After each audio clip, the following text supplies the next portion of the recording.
Hey everyone, what's up? Welcome back to Babel on Talmud. Today we're studying Daf 74, Daf Ayin Dalet of Masechta Pesachim. Daf Ayin Dalet is great. We start a new perek, the perek of Ketzad Solin. And we talk about roasting the korban pesach. How do you roast the korban pesach? A few different opinions over there. We get into the sugya of kivolo kachpolto. The way something comes in is the way it comes out. We will discuss that sugya a shtickle, and also salting meat. So Daf Ayin Dalet has a few different interesting sugyas. It isn't particularly difficult, so I hope everybody enjoys. We're going to start on Daf Ayin Dalet, Amud Aleph, all the way at the top. New Mishnah, new perek, new day. Ketzad Solin es Pesach. How do you roast the korban pesach? Mivin shiput sharimon. So you take a skewer of pomegranate wood. V'soch v'lesoch piv ad beis nikuvaso. So, and you take the skewer, you stick one end through the mouth and one end through the, what's the best way to say it? I don't know, butt. V'nosin es krav v'espnimei of the socho, and then you take the its legs and its intestines and you put it inside of it. Divrei Rabbi Yossi Aglili, that's Rabbi Yossi Aglili's opinion. So basically, according to Rabbi Yossi Aglili, you take this skewer, you stick it through the mouth and the butt of the korban pesach, and then it's just kind of hanging there with its back kind of face down over the fire. And then you had already removed all the intestines and all that fun stuff from inside of it, so it's just like a cavity inside of it. And then you take its legs and its intestines and you kind of put it inside of the cavity, and this is how you cook the korban pesach. So just kind of like on a skewer with its meat kind of facing down, like its back like above the fire, and you got in its inner cavity, you have you put its legs and its intestines and stuff, kind of wrap it in there, and you have this situation over there. Rabbi Akiva says, Rabbi Akiva says Rabbi Akiva, that wouldn't work, because if you have like the feet and the intestines like inside the cavity of the lamb, well then that's going to basically be like cooking inside of the cavity of the lamb. And the korban pesach can't be cooked; it needs to be roasted. So therefore, his suggestion is tolen chutzelo. You put the intestines and stuff outside of the lamb. As we're going to see later on, kind of like a helmet, you put it on top of the head, because you got one end of the pole sticking out of its mouth, so it's got like its head over there. So you could kind of put intestines on top of that, and that's how you kind of roast it. In Solin es Pesach lo ala shipud v'lo ala askala, you cannot roast a korban pesach on a metal skewer. We said that it has to be of pomegranate wood, it cannot be of metal. V'lo ala askala, and you also can't cook it on a grill. Reb Tzadik says, Reb Tzadik ma'aseh Rabban Gamliel shamar leTevi avdo, that there was actually a story with Rabban Gamliel where he said to his servant Tevi, "Say v'tzali lanu pesach ala askala." Go out and roast for us the korban pesach on a grill. So the Gemara is actually going to ask that these two things are kind of opposites. On the one hand, we said that you can't cook the korban pesach on a grill, and then apparently Rabban Gamliel told Tevi to cook the korban pesach on a grill. So we'll have to figure that out. Wow, this is also really interesting. I didn't realize this until just now, but it's interesting that Rabban Gamliel was instructing Tevi to roast the korban pesach, implying that Rabban Gamliel was living during the Beis Hamikdash. I guess that could make sense. Interesting. I always assumed he was just like right after the Beis Hamikdash. His father, Reb Shimon Gamliel, I think was the last Nasi. So maybe it's possible that he was already kind of like an adult by then. But from the fact that they were offering the korban pesach, I guess it must mean that the Beis Hamikdash was still around at the time. Says the Gemara, V'neisi shamateches. The Gemara says, what's wrong with metal? How come the skewer has to be pomegranate wood. What's wrong with metal? So I did the cham miktasu cham kula v'kamat v'machmas hashipud v'achmana omer tzliesh v'lo tzali machmas davaracher. Let's read that again. So the answer is I did the cham miktasu cham kula, because a metal skewer, once even part of it gets hot, the whole thing is going to get hot, and therefore, so you have this skewer, you kind of stuck it through the lamb. So you can have parts of it that are outside of the lamb, right? The part outside of its mouth and its other end. So that is kind of opposite the fire, and it'll get hot. But then you have the whole part of the skewer that is like inside the lamb. Where like the body of the lamb is kind of protecting it from the heat of the fire. So the question is, like, maybe that part of the skewer isn't getting all that hot. So like, what's the problem? So the answer is that once part of the skewer, i.e. the skewer is on the outside of the lamb that's opposite the fire, once that gets hot, well then the entire skewer is going to get hot, and therefore the lamb that is sort of skewered with this metal skewer is going to be getting cooked with also, in addition to the fire, also from the heat of this metal skewer that is stuck through it, and therefore that would be cooking from the skewer. We need it to be cooking from the fire. So I did the cham miktasu cham kulo, that once the skewer gets partially hot, it gets 100% hot. V'kamatve machmas hashipud, and then the lamb is going to be roasted by means of the skewer. V'achmona omer tzli esh v'lo tzali machmas acher, whereas the pasuk says that the lamb has to be roasted on fire, not roasted by some other means, which would in this case be a hot skewer. Davar acher. I'm sorry, v'lo tzali machmas davar acher. V'nesi shel dekel. Why don't we bring like palm tree wood? I did the islay shive mapik ma'avav kimuvoshul. Well, because palm wood, they have grooves in them, and because they have grooves in them, so they release water when they get hot, and then it will be as though the water that's being released from this skewer of a palm tree, right? So this skewer will release water, and that water will be considered like some form of bishul for the korban pesach, and we need fire. V'nesi shel te'ena. Why don't we bring fig branch skewers? I did the mechalchol mapik ma'avav lekimuvoshul, for a similar reason, which is, well, fig branches are, I guess, somewhat hollow. I have some space in there to have like that, like maybe saps and different kind of liquids to get in there, and then when you heat it up, it's going to release those liquids, and also it'll be considered like bishul. V'nesi shel alam. Why don't we bring oak skewers? Shel charuv, or carob skewers. V'shel shikmor, or sycamore skewers. I did the izbe kitre mapik maya. Well, those woods have knots in them, and since they have knots, when the knots get hot, they release water, and again, it'll be like bishul. Sharimu nami izbe kitre. But pomegranate wood also has knots in it. Aren't those going to release water? How come the Mishnah says you're allowed to use pomegranate skewers?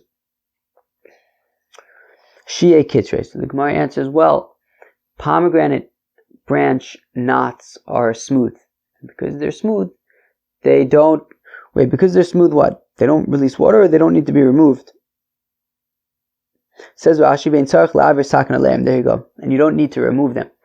And because you don't need to, since they're smooth, so I guess you can use these pomegranate branches as skewers without really having to remove any knots. And therefore, we're not concerned about any liquids coming out through the knots that you had to remove. Benavga, Barshata, or you could say it's talking about a sapling that is within its first year, a pomegranate sapling, Teles Be Kitre, that does not have any knots in it.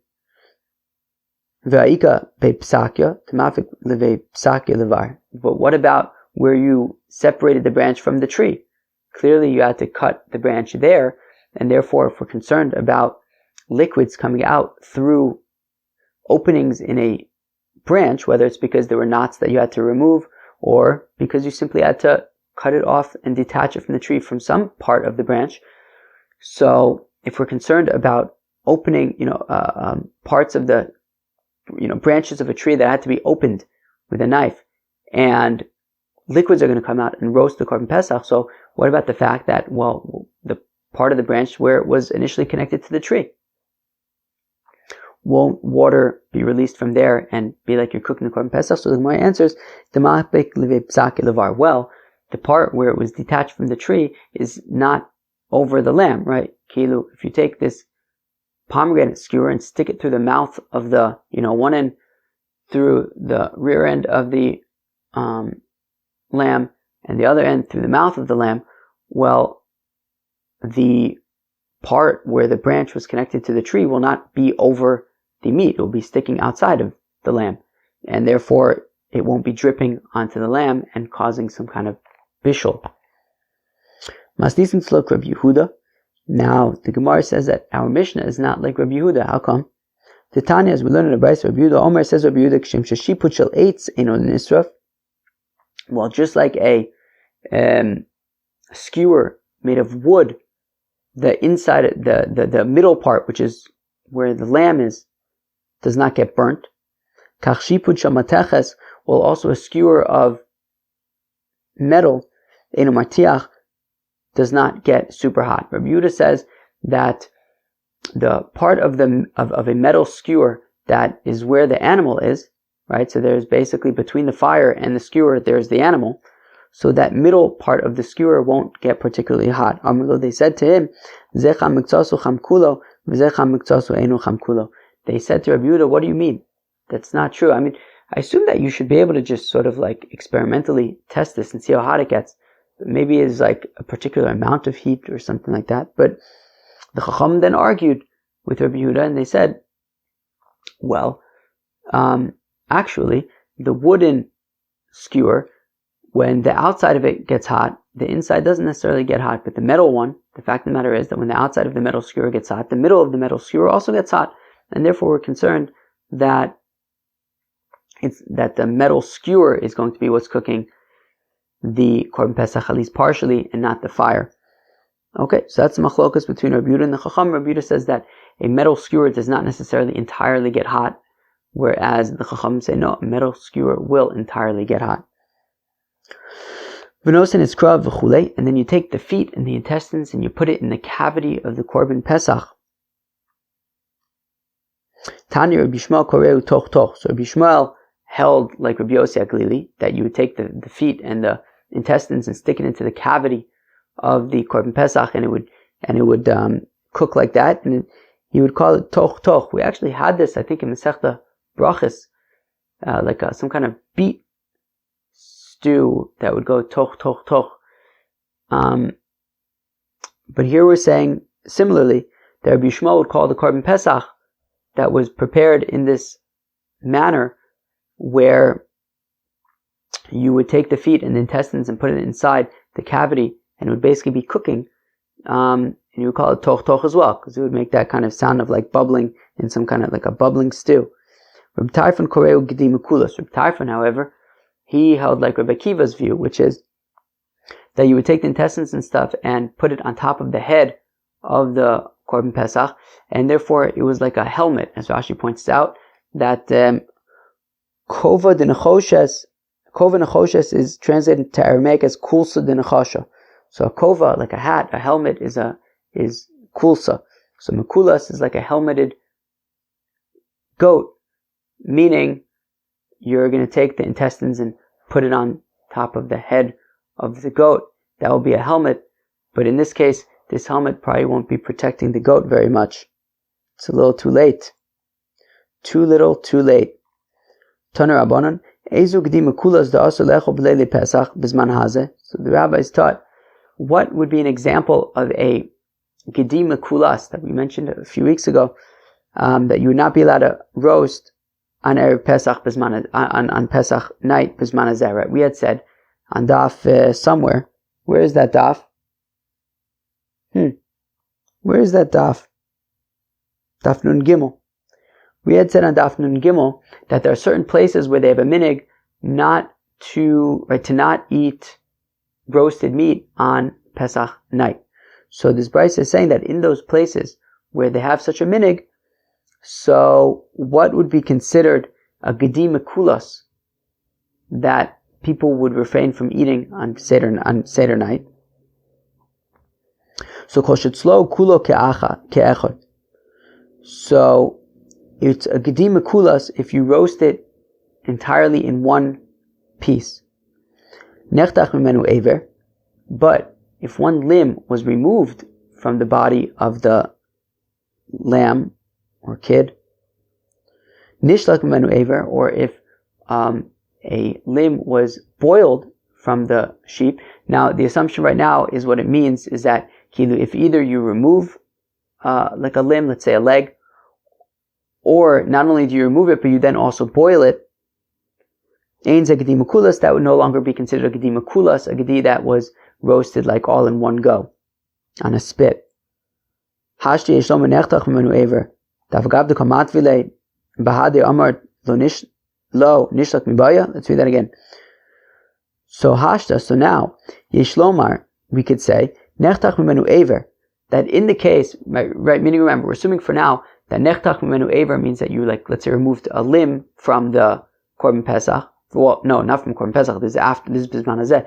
But you remove a limb from this lamb, and because you removed the limb, even though you're mamish cooking it over the same fire as the rest of you're roasting it over the same fire as the rest of the lamb, but since you separated it from the lamb, we're saying that it would no longer be considered mekulas, right? Even though you're roasting this removed limb together with the rest of the body of the animal, Omer lo, and we said that would no longer be considered mekulas. Nishlak mibaya. Do we even need to say that if you didn't cook this limb that you removed with the rest of the animal, but you then went and boiled it, that it would not be considered mekulas? Obviously, it's not going to be considered mekulas. When you remove the limb and roast it right next to the animal, we say that's no longer considered mekulas. If you take it and boil it elsewhere, obviously it's not mekulas. So Rav Sheshes says that this is talking about where you boiled it while it was still connected to the animal. So on the one hand, it's still a complete animal. On the other hand, it's partially boiled. And we're saying that would not be considered a gedi mekulas. Okay, and I guess theoretically then, if you assume that the only issue of roasting meat on Leilei Seder is to do it just like the way that they would do it in the Beis Hamikdash, during the time of the Beis Hamikdash, then this would no longer be that way. Okay, but I assume that if there was just like an issue of just eating roasted meat in general, well, I assume that this, at least the roasted part, would be considered roasted, no? What do you guys think? Zak the Gemara Amar Rabba, says Rabba, Haimul Yusa Sharia. Interesting. So it says Rabba, Mul Yusa is permitted. Who could tell me what Mul Yusa is? Very good. Mul Yusa is stuffing. Stuffing, so like, imagine like, let's say you have a turkey or something, and you use stuffing. So let's say you have a lamb, and you stuff the lamb, but you stuff it with meat. You stuff it with meat. You stuff lamb with meat. So now this meat, so interestingly, when it comes to meat that you slaughter, of course, you have to salt it. By salting it, it removes the blood. The thing is that, I'm not an expert here, but what I understand is that you have to salt it to varying degrees based on how you're planning to cook it. So if you're planning to boil it, so, and it's just going to be boiling in its own juices, well then you're going to want to salt it more, to make sure that you remove the blood in advance, so that then when you boil it, there's no longer going to be any blood. However, if you're going to roast it, then Rashi at least seems to be implying that you have to salt it a little bit, but not more than a little bit. Meaning, if you roast the animal, since whatever blood that will be extracted while it's roasting will just kind of drip into the fire and not into itself, so you don't have to salt it as much, just a little bit would suffice. So now, what Rabba is saying is that if you take a lamb and you stuff it with meat, so what does he say? So he says, Shari, just to salt it a little bit, meaning to the same degree that you would salt roasted meat, you could salt this meat that you're going to use as stuffing inside of the lamb. Now, the concern here is that, well, if you're stuffing this meat inside of the lamb, well then, maybe it'll be considered like it's cooking inside of the lamb. And this is similar to like what we were saying about Rabbi Yossi Aglili's opinion about the korban pesach, that you could take like the legs and the intestines and put it in the cavity. And Rabbi Akiva said, well, that would be like you're cooking it, and therefore that would be a problem. So here in the case, not of korban pesach, but just in general, in the case of stuffing a lamb with meat, Rabbah is saying that you only need to salt the meat a little bit. What about the fact, well, if you're only salting a little bit, there's still going to be blood there, and then it's going to be cooking inside of this lamb. So while you might be roasting the lamb, but the meat that's inside of the lamb is going to be cooking, right? Like boiling,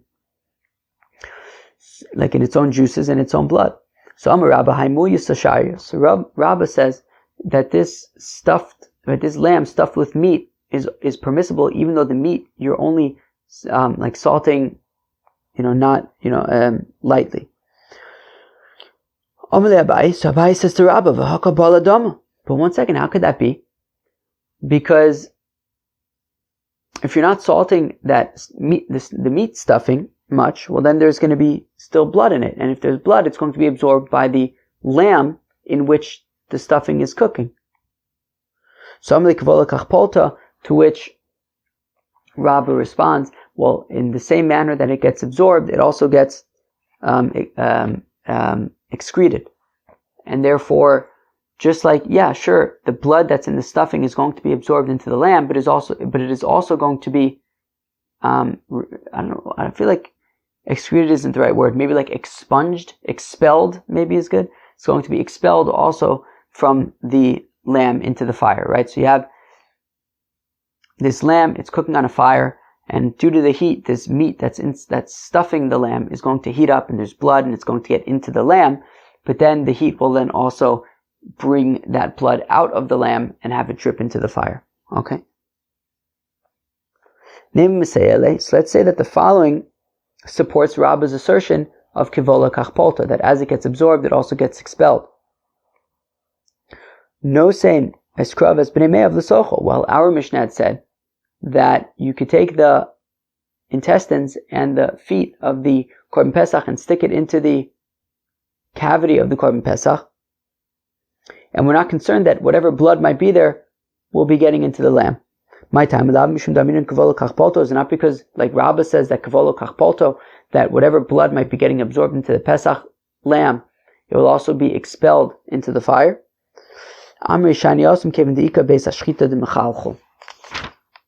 Made of daiv.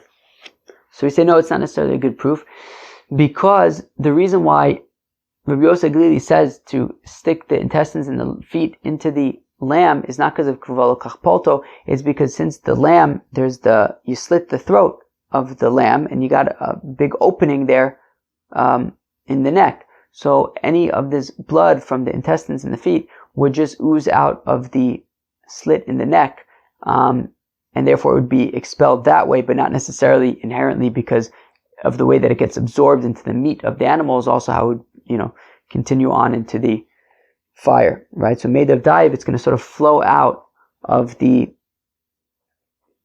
neck of the korban pesach. Say that the following supports Rabbah to assert kavolo kachpolto. Halev, the heart.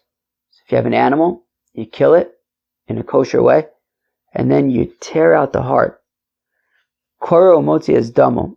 You tear out the heart and you remove its blood. Lo karo. What if you didn't do that? What if you didn't initially tear out the heart of the animal? Koro la'achar bishula. Well, don't worry. You could still tear it out after you do bishul. And the assumption for now is that bishul here, as Rashi brings a proof from a pasuk, bishul could also mean roasting. So the assumption is that you're roasting it. So we're saying that if you want to roast an animal, you should first remove the heart and take out the blood from the heart. However, if you didn't do that, you can always do it afterwards. Umutter, and that's okay. My time, is it not because we say kavolo kachpolto that any blood that was in the heart that would have been absorbed, I guess, into the meat, I guess, of the heart, would have also been expelled by the heat, right? So the kivolo, as it would get absorbed in the meat, that's also how it would be expelled from the meat. So the Gemara says, no, that's not why. Shiny leiv tishia.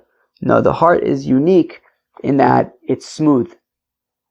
The meat of the heart is smooth. Because it's smooth, it won't absorb any of the blood anyways. Okay? So Rav and Sava, he made some kind of pastry with meat in it, maybe some kind of a kuba of sorts, or I feel like there's some other pastry that I'm not remembering what it's called, some kind of like, maybe like Moroccan pastry that you could probably get in like Shuk Machne Yehuda. It's like, pastry dough with meat in it. Yeah, I don't know. What are those things called? Or maybe like, what are they, at like Ishtabach, right? There's some chaver here from Nachlaot, like that Ishtabach stuff. What were those things called? Where they have like dough and they just put like a whole bunch of meat and stuff in it. So it sounds like Rav and Sava made some kind of meat pastry for Rav. Now the interesting thing about meat pastries is that you have meat in them, I guess. and so if the meat isn't properly salted, well then we have to be concerned about the blood getting in the pastry. Okay. So ve'amarle imayle tafle havli ve'echol. He says, look. So Rav said, look, if it tastes really good, then I would like to eat it. So we see that Rav seemed to have no issue eating this pastry that had meat in it, even though the blood from the meat may have gotten into the pastry. So ayi bismida. So the Gemara answers, no, you can't necessarily bring a proof from there, because I was talking about pastry dough that was made from like very fine flour. And because it was made from such fine flour, it's like flaky, like a pastry dough. And it's flaky, and you can assume that any blood that may have been in the meat would have kind of come out on its own, since the dough wouldn't really keep that blood in there very well. Okay, so it's not necessarily an issue of kivolo kachpolto, that as it gets absorbed, it gets released. Over here you can assume that it didn't really get very much absorbed in the first place, because since it's like a flaky dough, any blood would have probably just come out on its own, and therefore you can eat that dough. That is very flaky. And here is going to be a question against Rabba, against saying kivolo kachpolto, that Rava, he visited the Reish Galusa, okay, and also they gave him some pastry with like goose meat. To which Rava said, if not for the fact that I noticed that this pastry dough is as clear as white glass, I would not eat it. Meaning, only because I'm completely certain that there's no blood in this pastry dough, that is why I'm willing to eat it. But if I had any doubts, I would not eat it, and I would not say kivolo kachpolto, so we see tzakash on Rabba.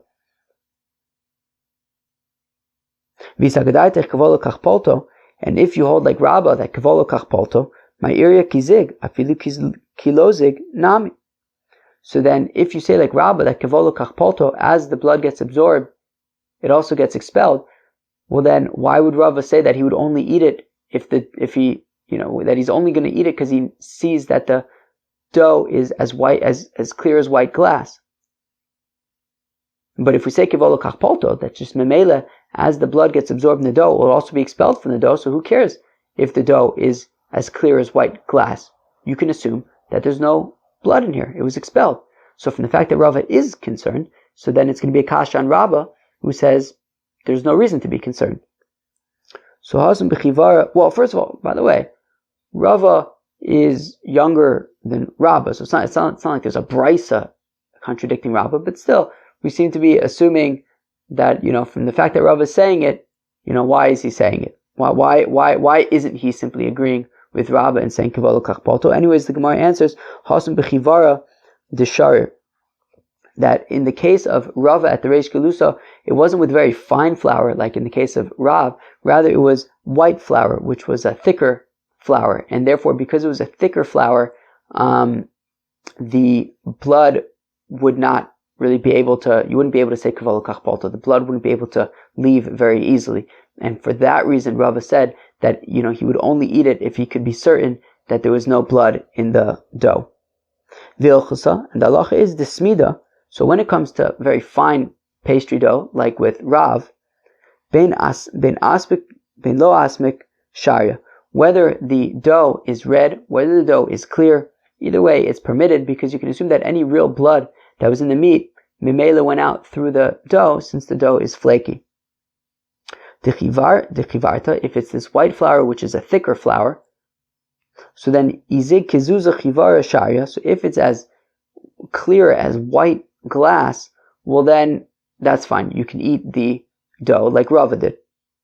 Ilo asir, but if it's not as clear as white glass, so then you cannot eat this dough, because we have to be concerned that that blood was absorbed into the dough and it had no way of escaping, which is just like what Rava did. The shar k'machim, now other flours, which are not quite as flaky as the fine flour of Rav, and also not quite as thick as the white flour of Rava, well then asmik also lo asmik shari, if it's red, so then it'll be a problem, because because you have to assume that there's blood there. But if it's not red, well then it's fine, because it's kind of this medium flour where things can kind of just like exit. Fine. Meaning, if it's red, so then you have to be concerned. But if it's not red, then you can assume that the blood exited on its own. Let's go weiter. Haimul Yisa. Okay, so now going back to Rabba's Mul Yisa, this lamb that was stuffed with meat.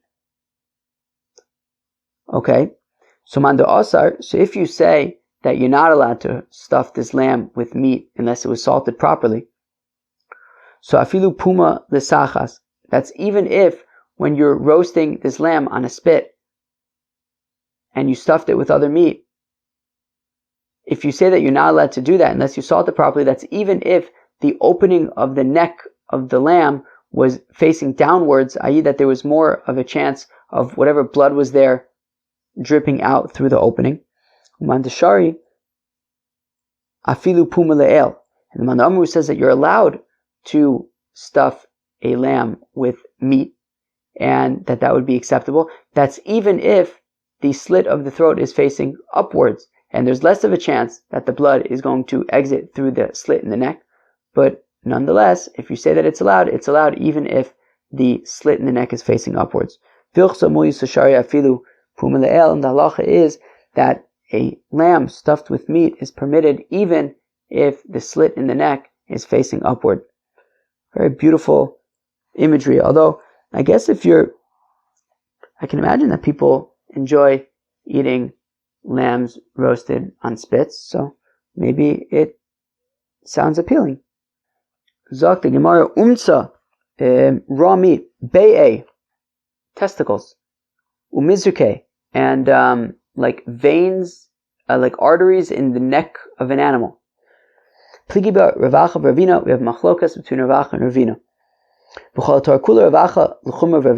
Now, the Gemara gives an interesting parenthetical note, which is that in general, when you have a machlokas between Ravacha and Ravina, now I'm not sure which Ravacha this is. There's a million Ravachas, but so I'm not sure which one. But in general, when you have machlokas between Ravacha and Ravina, Ravacha is going to be the more strict opinion, and Ravina will be the more lenient opinion. And we generally paskin the halacha like Ravina to be more lenient. With the exception of the following, with the exception of these three cases that we just listed: raw meat, testicles, and arteries in the neck of an animal. To Rav Acha l'kula, that in these cases Rav Acha is the one who's being more lenient, Ravina l'chumra, and Ravina is the one who's being more stringent. Interesting. V'ochsa Rav Acha l'kula, and the halacha is like Rav Acha, to be lenient. So, in general, when you have machlokas between Rav Acha and Ravina, Ravina is the lenient opinion, and we hold like him. However, there are three examples where Rav Acha is the lenient opinion, and we hold like him. So it's always going to be the lenient opinion. Interesting. Hai umtza de asmik. So if you have red raw meat, chatre umalche, if you cut it up and you salt it, like you salt it well, afilu l'kedera shari, you can even cook it, boil it. Because if you salted it well enough, there's no more blood, you could boil it. Shavte b'shipuda, if you cook it by sticking skewers through the meat and cooking it over fire, well then shari, you can, it's permitted even, as Rashi points out, it's permitted even with like a little bit of as Rashi says, made of dye v'shaper domi ap melech me'at b'toras tzali. So you still need a little bit of salt. I don't know these halachas, right? But Rashi's opinion seems to be, I could certainly imagine there being a machlokas. I can imagine there being opinions that say you don't have to salt it at all if you roast it. But anyways, Rashi's opinion seems to be that you have to at least salt it a little bit, and then you can roast it over fire, because whatever blood is in there will kind of drip out. Okay. Achte agumre, if you place this raw meat directly on coals, well then pligi b'Ravacha v'Ravina. This is where you have machlokas between Ravacha and Ravina, chad aser v'chad shari. So I guess going by our rules that we laid out in advance, so Ravina is going to say that it's not allowed, and Ravacha is going to say that it is allowed. Manda aser mitzamis tzomis. So Ravina, who says aser, well, it's because by putting the meat on the coals, it's going to shrivel up. And because it's going to shrivel up, it's going to be trapping whatever blood was inside of it. Umad mishayiv shayiv, and Ravacha, who says that it's permitted to eat this meat, he says, well, because the coals are going to draw out any blood that was in there.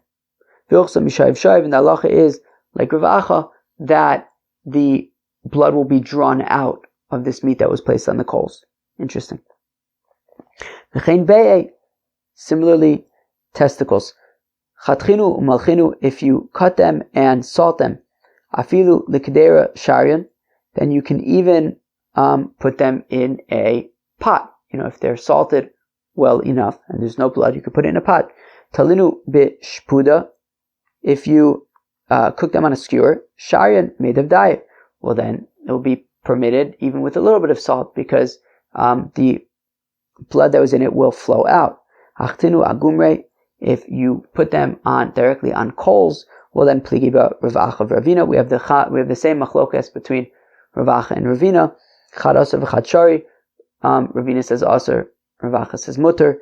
Manda aser mitzamis tzomis. Ravina says aser. It's because they will sort of shrivel up and trap whatever blood was inside of them. Manda shari b'shayiv shayiv. And Ravacha, who says it's permitted, says, well, no, the coals are going to draw out the blood. V'chein mizruke, and similarly, if the veins in the neck of the animal, chatre umalche, if you cut them up and you salted them, afilu l'kdei shari, you could even boil them if you've salted them properly. Talye b'shipuda, if you cook them on a skewer, beis hashchita l'satoi, shari, made of daiv, as long as the beis hashchita, the area where the neck was slit, as long as it's facing downwards, well then it would be permitted, I guess probably just with a little bit of salt, since whatever blood was there will ooze out of the downward facing beis hashchita. Achte agumre, if you put it directly on coals, pligi b'Ravacha v'Ravina, then we have machlokas with Ravacha and Ravina, chad aser v'chad shari. Ravina says aser, Ravacha says mutter. Manda aser mitzamis tzomis. So Ravina, who says aser, it's because the veins and stuff are going to shrivel up and trap the blood. Manda shari mishayiv shayiv. And Ravacha, who says it's permitted, he says no, the coals will draw out the blood. V'yochsa mishayiv shayiv. And the halacha is like Ravacha, that the coals will draw out the blood from the veins, not trap them in. Sounds like exciting times. Says the Gemara, Hayumtza da asmik chalye aser. So if you have red raw meat, so there's two opinions here. One opinion is whatever like juices come out of it while you're cutting it would be aser, because you have to assume that they're blood. The other option, which I think is kind of what Rashi maybe operates with, is that if you boil some kind of like pickling, if you take this raw meat and then you like boil it in vinegar, or I think even, what does he say? Also that I guess after you roast it, you would then boil it or pour some kind of boiling. No, it sounds like I don't know. Maybe take like boiling vinegar and either pour it over it or roast it. Somehow you'd be getting it in boiling vinegar, and that's what this is what this vinegar is. Okay, so if you have, I guess, raw meat that you roasted and then you boiled it in vinegar, so asir, right? So if it's red, so then this vinegar will be asir, lo asmik chal yeshari. But if it's not red, if this meat isn't red, maybe after it was cooked it was no longer red, so then this vinegar will be permitted. Ravina amar afilu lo asmik nami chalya asir. Ravina is more stringent, and he says that even if the meat is not red, still the vinegar is going to be forbidden, because the efshar delays but shurai kedama, because there's got to be some amount of blood in that vinegar. Even if you can't see it, there's got to be certain streaks of blood in there, therefore it's asur. Amrle mar bar memer Ravashi, says mar bar memer to Ravashi, abba migamea legamue, he says my father would drink this vinegar. Okay, kedamar Ravashi gufe migamea legamue. There's some who say that Ravashi himself would drink this vinegar. Alright, sounds good to me. Would you guys want to drink that vinegar? I don't know. Omer le mar bar memer Ravashi, Abba haychala dechalid be chadazimna sulo tani chalid be. So mar bar memer says to Ravashi that his father, once he used vinegar for like cooking this meat and extracting the blood that way, I guess, he would no longer use the same vinegar a second time. Maishna hakam, Maishna mechala masma dechaltinan be, to which the Gemara says, why should this be any different than weak vinegar that you're allowed to use, right? Meaning, if you have strong vinegar and you already used it once to boil meat, so Mar bar memer is saying that his father wouldn't use it a second time. Why not? Because it's weak. Well, you're allowed to use weak vinegar. So the Gemara answers, Hasam isei likua defere be'ene achalese likua defere be'ene. The difference is that weak vinegar, even if it's weak, but still the fruit itself is intact. Meaning if you have a vinegar that just isn't super strong, but you never used it, you never cooked it before, it just isn't a particularly strong vinegar, but whatever fruits are in the vinegar are still intact, so that is actually going to be stronger than a strong vinegar that was already used to boil some kind of a meat, because whatever sort of strength inherent in the fruits was already removed once it was boiled the first time in the stronger vinegar, whereas in the weaker vinegar they are nonetheless still intact, and you would be able to use them to cook this meat and extract the blood. Alright, that was Daf Ayin Dalet of Masechta Pesachim. I think it was pretty interesting.